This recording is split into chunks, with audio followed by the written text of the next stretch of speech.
काय झालं?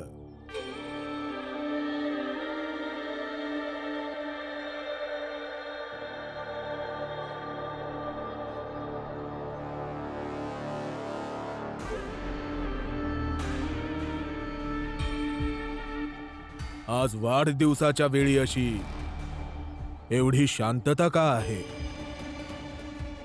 बघ हितेश, तसं तर पुरावा नाहीये, पण प्रचंड देवचं इथे येणंच पुरावा हाय. विश्वास असो किंवा नसो, पण अन्नात ईश कालून आमच्या सगळ्यांना मारण्याचा विचार होता तुझा. तू खूप बोलतेस म्हातारे. जर तुम्हा लोकांना वाटतं की हितेशने आणि आम्ही या जेवणात विष कालवलंय, तर एक काम करा, चौकीत जा, FIR करा. प्रचंड देवजी, मला ठाऊक आहे की तुम्ही आणि हितेश काकांनी मिळून सगळ्यांच्या जेवणात विष कालवण्याचा प्रयत्न केला, पण खंत याची वाटतीये की मला हेही ठाऊक आहे की पोलीस ठाण्यात जाऊनही उपयोग नाही, कारण आज माझ्याजवळ तुमच्या विरुद्ध एकही पुरावा नाहीये. भीमराव, जर तुला माहिती आहे की तू काहीच करू शकत नाहीयेस, तर मग रोज सारखं भाषण कशाला देतोयस?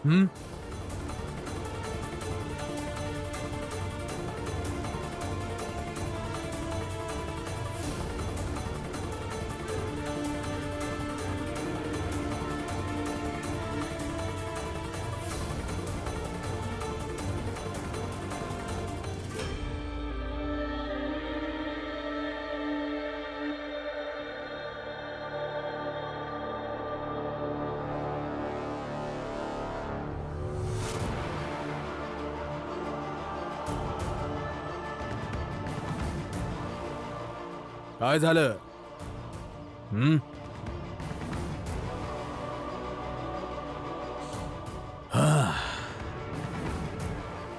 भीमराव, ते बघ, एक दिवस आणखी कापला आम्ही. कशी वाटली आमची वाढदिवसाची भेट?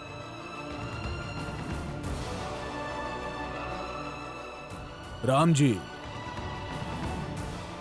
तू आता भजन गा आणि याचा वाढदिवस साजरा कर.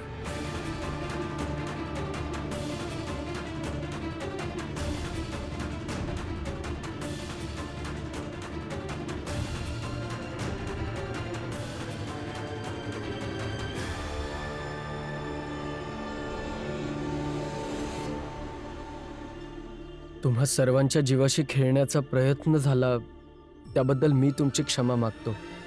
तुला वाईट वाटून घ्यायची काही गरज नाही. उलट आम्हाला तर लय मज्जा आली. काय पंडितजी, काय शेठजी?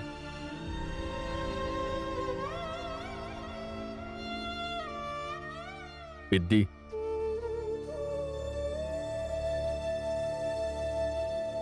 हे नाव मी तुला दिलं होतं. तुझं डोकं फिरलंय पिद्दी. तू हात लावलेल्या ग्लासातून आम्ही कसं पाणी पिऊ? लहानपणी मी तुला शिकवण्यापासून थांबवलं. भले काही होऊ दे, हा छोट्या जातीच्या लोकांचा मुलगा विद्यालयात नाही जाणार. रिटायर्ड सुभेदार रामजी सकपाळ त्याच्या कुटुंबाला त्रास दिला. इतकंच नाही तर तुझं घर जाळायचाही प्रयत्न केला.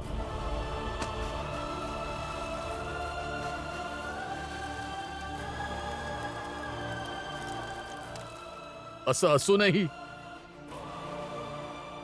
तुम्ही मोठ्या मनानं आम्हाला माफ केलं.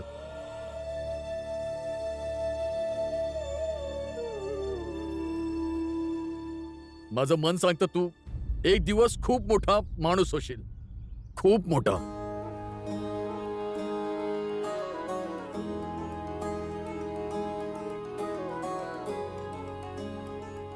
निघतो पिद्दी. नाही, भीमराव आंबेडकर.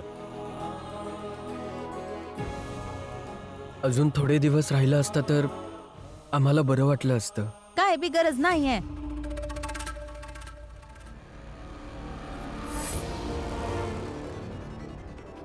इथून पुढे याचा वाढदिवस साजरा करायचा असेल ना तर मला आधीच कल्पना देऊन ठेवा, म्हणजे मी कुठेतरी लांब निघून जाते. वाढदिवसाच्या नावाखाली तुम्ही जो तमाशा केलाय आज, मी तुमच्यापैकी कोणाला ईश देऊन नाही मारणार, पण स्वतः बी असं गुदमरून जगणार नाही. जिजाबाई, आलेल्या पाहुण्यांशी असं बोलतात का? अरे रामजी भाऊ, काही हरकत नाही.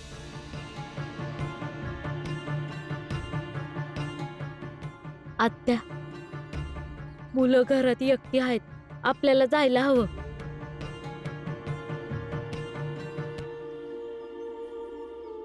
आपला संघर्ष असाच सुरू राहू दे. काय वाटेल ते होऊ दे. आपलं शिक्षण कधी सोडू नकोस. बघशील, तू एक दिवस नक्की यशस्वी होशील. माझा आशीर्वाद तुझ्या सोबत आहे. गुरुजी, सुखी राहा.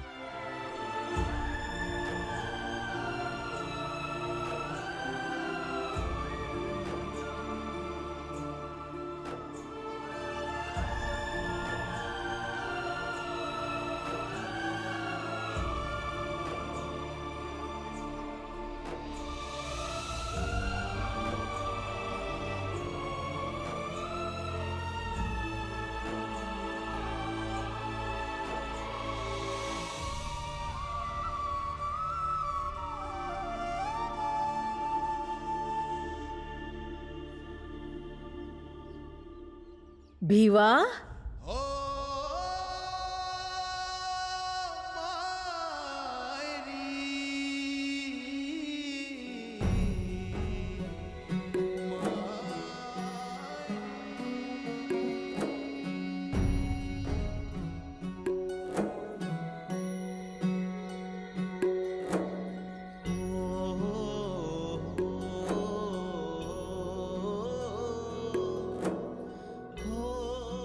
ते जे अंक लिवलेत ना भिंतीवर, त्यासनी कुणी बी पुसू दे, कुणी बी खोडू दे, तुला फरक नाही पडला पाहिजे. हं? माझा भीमा आहेस ना, तुझं यश महिन्याच्या दिवसामध्ये मोजता येणार नाही. भीमा, तुला तुला प्रत्येक तारखेच्या वर जायचं आहे. हं? बस त्यासाठीच हारायचं नाहीये, थांबायचं नाहीये. भीमा, तुला आठवतंय तू शाळेमध्ये होतास, इतकं छोटासा होतास, धावायची एक स्पर्धा होती, लक्षात आहे? अन तुला तर भाग घ्यायचंच होतं, आणि तुझे बाबा खूप मेहनत करून घेत होतं तुझ्याकडनं. पोरा पळणारा कधी बी जिंकत नसतोय. जिंकणार तर तोच जो जिंकायला पळत असतोय. जर तुला जिंकायला धावायचं असेल तर तुझ्या पायांना सांग त्यासनी वाऱ्यासंग बोलायला. माझा भिवा पळत होता, धावत होता, थकत होता, त्यासनी जखम होत होती.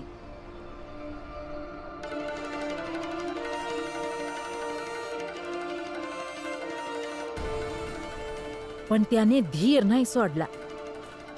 तेव्हा बी खूप लोक होती जी तुला अडवायचा प्रयत्न करत होती. अरे जिंकणं तर लांबची गोष्ट होती. अरे तू स्पर्धेत भागच घेऊ नये, हाच त्यांचा प्रयत्न होता. हा मुलगा या स्पर्धेमध्ये भाग घेऊ शकत नाही. पण हे समज असून बी तू स्पर्धेमध्ये भाग घेतलास, तू धावलास.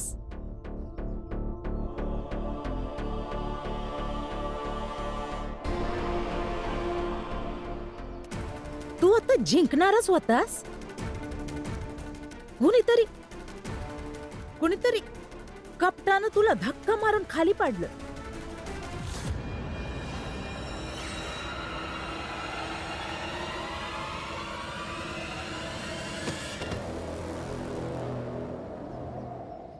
भिवा, आज सुद्धा, इथनं पुढे सुद्धा अशी धक्का देणारी खूप सारी माणसं तुझ्या आजूबाजूला असतील. पण तवा जसे तुझे बाबा तुझ्या सोबत होते ना,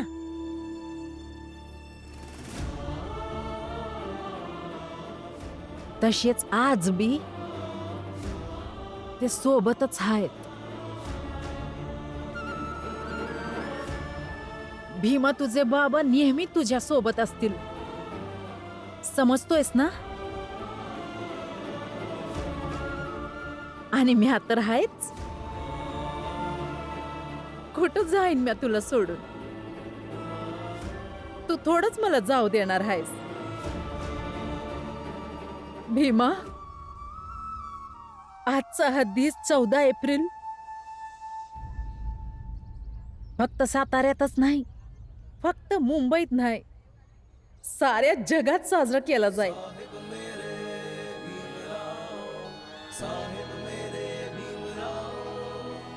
आणि तवा ना, तवा ही भीमाबाई सकपाळ गर्वानं म्हणल, हा माझा भीम आहे.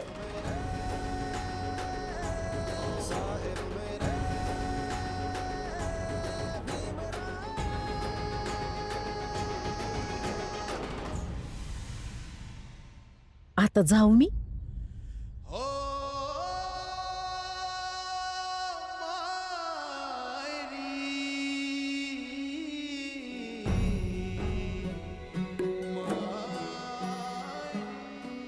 लक्षात ठेव, तुला जिंकायचं आहे, लढायचं आहे.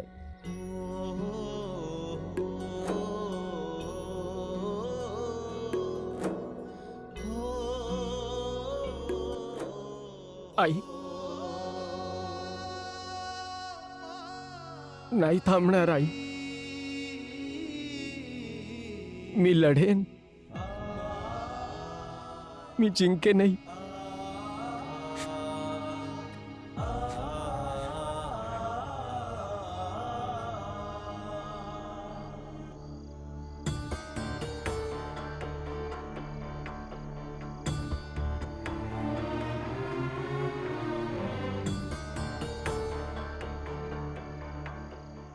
अरे रामजी, तू इथं माझ्या खोलीत? माझ्या लक्षात नाहीये मागच्या वेळी मी या घरात कधी आलो, पण आज मला यावं लागलं. अच्छा, सांग काय यावं लागलं, सांग. हितेश भाऊ, आज मला तुम्हासनी नीट समजावावं लागलं, म्हणजे पुढच्या वेळी माझ्या कोणत्या बी नातेवाईकांचा जीव घेऊ पाहणारच नाहीस. तर समजाव समजाव, काय समजावायचं आहे?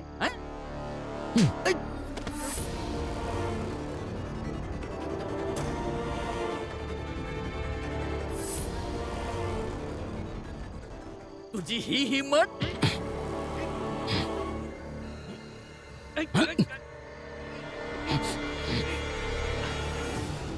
हितेश भाऊ, मी रिटायर्ड सुभेदार आहे, एक शिपाई आहे. जर मी स्वतःवर उतरलो ना तर तू नेस्तो नाबूद होशील. म्हणूनच मला तू उगाच उचकवायचा प्रयत्न करू नकोस.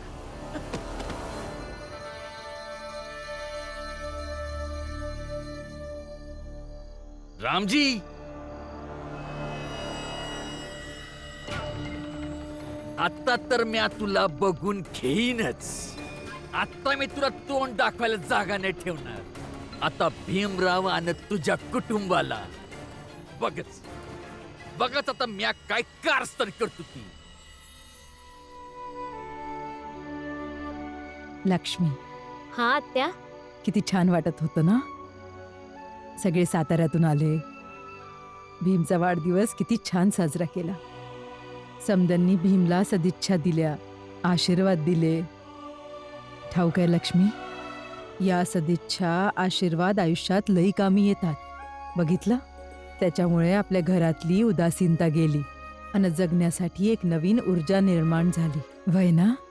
वय आत्या. मग हे नाटक कशाला करते मालिश बिलिश करायचं? नवीन ऊर्जा मिळालीये ना आज, मग उठून नाचायला लागा की. जिजाबाई, मला तुझ्यावर लई दया येते आज. आम्ही समदे भीमचा वाढदिवस समद कुटुंब एकत्र येऊन एवढं छान साजरं करत होतो. फक्त तू आणि तुझी घृणा, तुझा राग आणि तुझ्या गुरमीमुळं एकटी राहिलीस तू. आणि तुझ्या असल्या नसल्याचा कोणाला काय बी फरक पडत नव्हता. तुझं काही अस्तित्वच नव्हतं. आज तर तू खूपच बिचारी दिसत होतीस.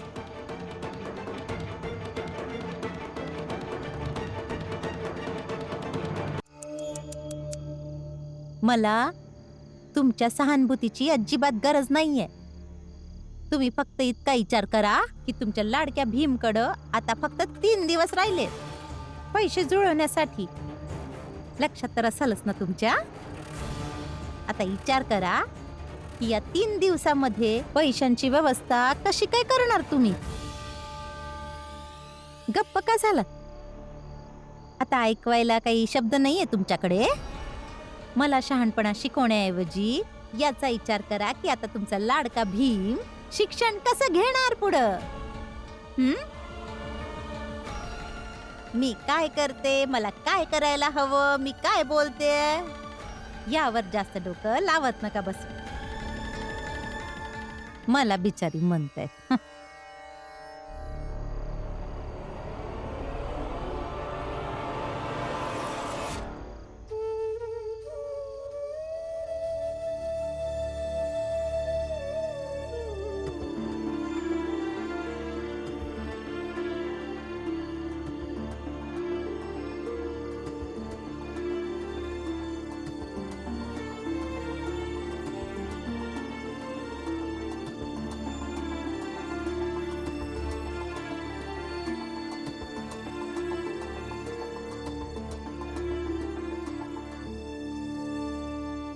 काय झालं? आता काय विचार करताय तुम्ही? काय विचार करत असेल रमा? तेच पैसे जमा करायला आता थोडेच दिवस उरलेत. कसं होणार? होऊन जातील. तुम्ही काळजी नका करू. मला विश्वास आहे कुठून ना कुठून नक्की होईल. आणि उरलेल्या दिवसांसाठी आपण लई प्रयत्न करू बघा.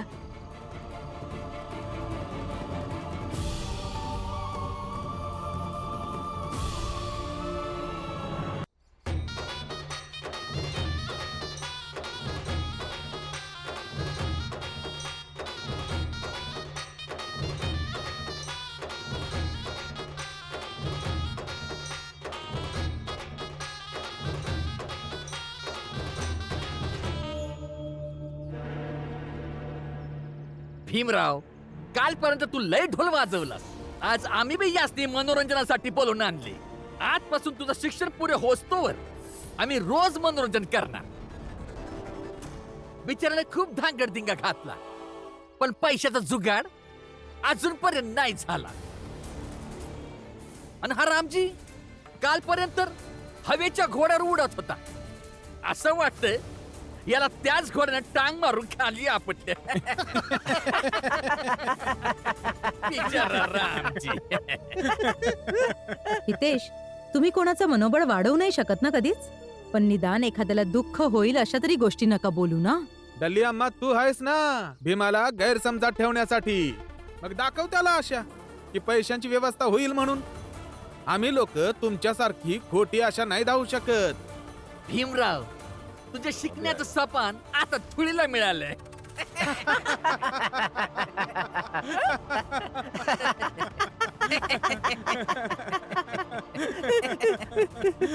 भीमराव, भीमराव, एक रस्ता सापडला. भीमराव, एक रस्ता सापडला. गुरुजी, सांगा ना कोणता रस्ता सापडलाय. रामजी, मला आता शुभ वार्ता मिळाली की बडोद्याचे राजे श्रीमंत सयाजीराव गायकवाड महाराज आज मुंबईत पोहोचले आहेत.